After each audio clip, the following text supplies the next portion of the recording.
सुन के आप प्रसन्न हो जाओगे। तो ये कौन है? ये ठाकुर जी का सत्य स्वरूप है। दूसरे चैतन्य, ठाकुर जी का चैतन्य स्वरूप कौन है? भागवत जी में एक श्लोक आता है, समर्पित करने वाले वैष्णव, आपके प्रति जीवन अर्पित करने वाले संत महापुरुष विद्वान, ये कोई व्यक्ति विशेष नहीं है। भवत तनु नाम, ये आपके तनु यानी कि पुत्र और आप ही हैं। अगर हम किसी महापुरुष का दर्शन करते हैं, किसी वैष्णव का दर्शन करते हैं, किसी विद्वान का दर्शन करते हैं, किसी वैष्णव भाव युक्त व्यक्ति का दर्शन करते हैं, उस समय यदि हमारे प्रणाम करते समय पूर्ण ये भावना आ जाए कि नहीं साक्षात भगवान ही है, उनके अंश ही हैं, तो प्रणाम में वही फल प्राप्त होगा। भवत तनु नाम। तो सत्य स्वरूप भगवान का हो गया कथा, चैतन्य स्वरूप हो गया ठाकुर जी के सब संत जन, महत जन, वैष्णव जन, भक्त जन, ब्रजवासी जन। और अंतिम स्वरूप है ठाकुर जी का आनंद। आनंद क्या है? इस समय इस सभागृह में सब लोग बैठे हैं, बैठ करके जिस स्थिति में बैठे हैं, जिस अवस्था में बैठे हैं, आप एक दूसरे का ही दर्शन कर लो और इस क्षण का जो अनुभव करोगे 6 बजे तक, 6:15 बजे तक, 6:30 बजे तक, यही आनंद स्वरूप है भगवान का। तो सत्य, चैतन्य और आनंद। सत्य कौन है? कथा। चैतन्य कौन है? ठाकुर जी के महत जन, वैष्णव जन, संत जन, ब्रजवासी जन, अयोध्यावासी जन, द्वारिकावासी जन, जगन्नाथपुरी वासी जन, किसी भी तीर्थ धाम के निवासी जन, उनका दर्शन भी भगवान के दर्शन के समान है। वो चैतन्य दर्शन है ठाकुर जी का।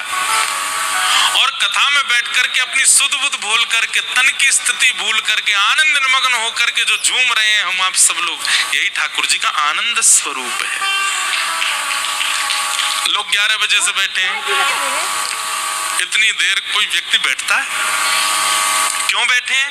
क्योंकि यहाँ सुख नहीं मिल रहा है, यहाँ आनंद की अनुभूति हो रही है। आनंद में व्यक्ति को समय का अभाव नहीं पता चलता, आनंद में व्यक्ति को तन की कितनी विषमता है इसका अनुभव नहीं होता। अब हम यहाँ कथा कल से 3 बजे बैठेंगे, 6-7 बजे तक बैठे रहेंगे, पामन में दर्द नहीं होता?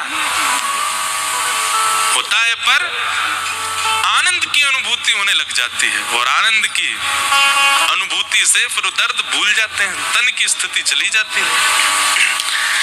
बोलो श्री राधा वल्लभ लाल की। हमारे श्री राधा वल्लभ जी के परम सेवक से सुनना। सबसे पहले श्री वृंदावन बिहारी लाल। वृंदावन व्यक्ति को बुलाने में सबसे पहला अगर किसी का आकर्षण है तो वो श्री बिहारी जी का। व्यक्ति वृंदावन जाएगा सबसे पहले किनको देखने जाते हैं? बिहारी जी को देखने जाते हैं। मतलब व्यक्ति को सबसे पहले वृंदावन बुलाने वाले कौन हैं? श्री बिहारी जी। पहली बार बिहारी जी से मिलेगा, चाहे वो हरिवंशी हो, चाहे हरिदासी हो, रामानंदी हो, रामानुजी हो, किसी भी संप्रदाय के हो, सबसे पहले वृंदावन आने का कारण बिहारी जी। तो वृंदावन बुलाने के रूप में श्री बिहारी जी।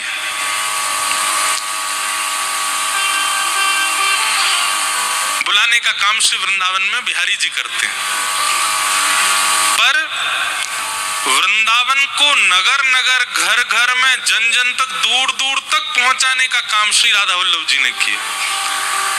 ऐसे ऐसे स्थानों पर भी श्री महाप्रभु जी के अनुयायियों के दर्शन होते हैं जहां विचार के परे बात चली जाती है। हम विश्वास आपको एक बहुत हृदय की बात कह रहे हैं, विदेश में जाते हैं, देश में भी कहीं और जाते हैं, ऐसा होगा ही नहीं कि उस क्षेत्र में कोई राधा वल्लभी वैष्णव ना हो। हरिवंश महाप्रभु की पताका पूरे विश्व में फैल रही है। तो इसका मतलब क्या है? वृंदावन बुलावे वाले बिहारी जी, पर वृंदावन को जन जन तक पहुंचावे वाले श्री राधा वल्लभ जी। कोई बात नहीं, वृंदावन नहीं आ पा रहे तो जहां श्री महाप्रभु जी विराजमान है गए हो, जहां श्री राधा वल्लभ जी को नाम विराजमान है गए, वृंदावन वहीं प्रकट हो जाता है।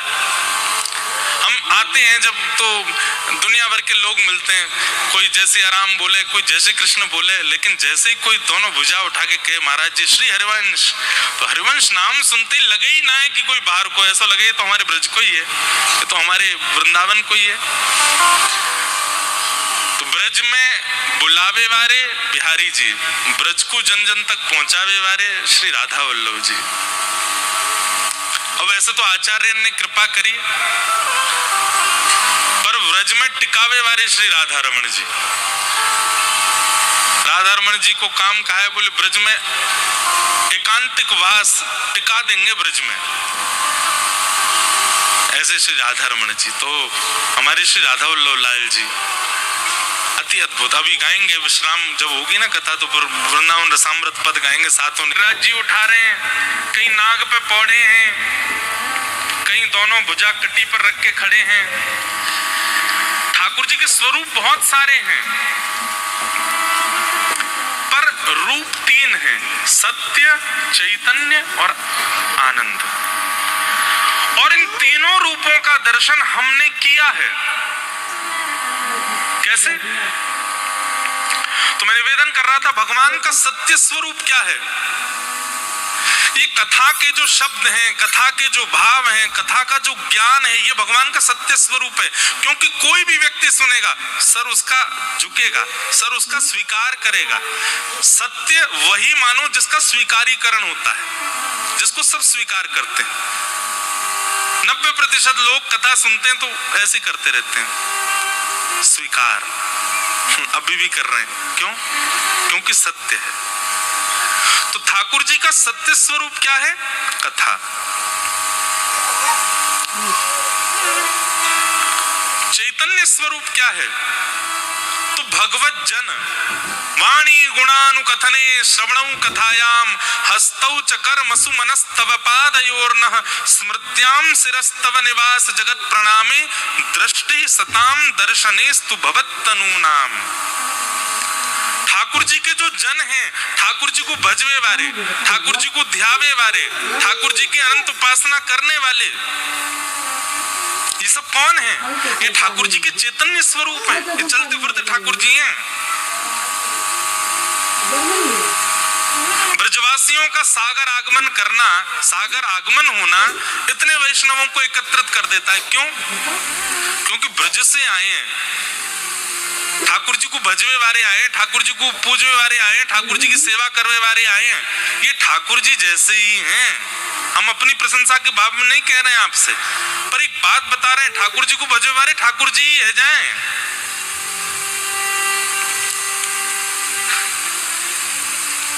आपने श्री राधा बाबा का नाम सुना है?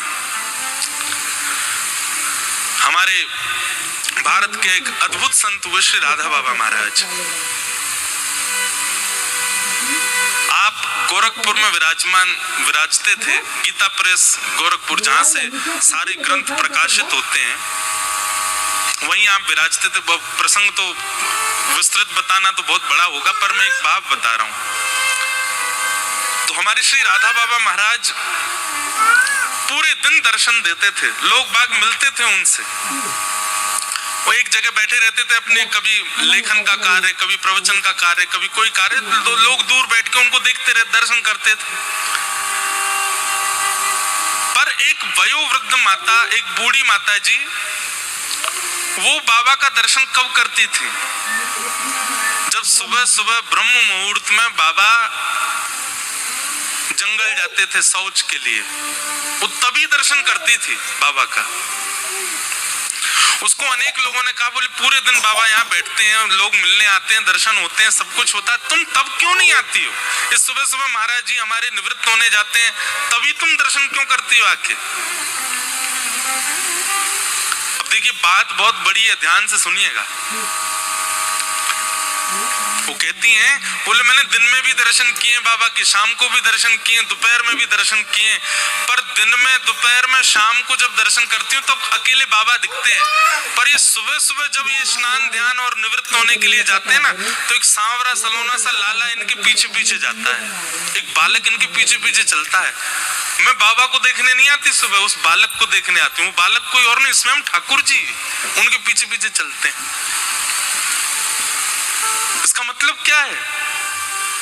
ठाकुर जी को भजवे वाले, ठाकुर जी को ध्यान करवे वाले, ठाकुर जी के निरंतर चिंतन में रहने वाले, उनके स्वरूप में या उनके ऑरा में, उनके आसपास के वातावरण में ठाकुर जी होते हैं। इसलिए उनका दर्शन ठाकुर जी के दर्शन के समान ही माना जाता है। तो सत्य भागवत जी के श्रवण, ये सत्य स्वरूप है। भगवत प्रेमियों का दर्शन, भगवत जनों का दर्शन, ये चैतन्य दर्शन है। और भगवत जनों का, भगवत कथा का श्रवण दर्शन करने के बाद जो प्रफुल्लता मन में होती है, जो आनंद मन में आता है, यही आनंद स्वरूप का दर्शन। इस समय आप सब लोग बैठे हैं, एक पंडाल के अंदर बैठे हैं, बड़ी प्रसन्न मुद्रा में बैठे हैं। ये प्रसन्नता ही आनंद है और यही श्री कृष्ण है। हमारे शास्त्र एक बात कहते हैं कि जितनी देर आप सत्संग करते हो, जितनी देर आप कथा श्रवण करते हो, उतनी देर आपकी आयु गिनी नहीं जाती। हमारी आयु हर क्षण काउंट होती है। हम सुबह उठते हैं वो भी काउंट होता है, हम भोजन नाश्ता करते हैं वो भी काउंट होता है, स्नान करते हैं वो भी, उसकी भी गिनती चलती रहती है। जितनी आयु लिखी है उतनी ही जीनी है हमें। पर जब हम सत्संग करते हैं, जब हम कथा श्रवण करते हैं, जब हम कीर्तन करते हैं, जब हम राधा वल्लभ जी का दर्शन करते हैं, जब हम किसी भगवत क्रिया में होते हैं, उस समय हमारी आयु गिनी नहीं जाती। उतनी देर हमारी आयु की गिनती रुक जाती है, मतलब आयु बढ़ती है भगवत कथा, भगवत दर्शन, भगवत स्मरण से। क्यों? क्योंकि उस समय व्यक्ति सुख में नहीं होता, प्रसन्नता में नहीं होता, आनंद में होता है।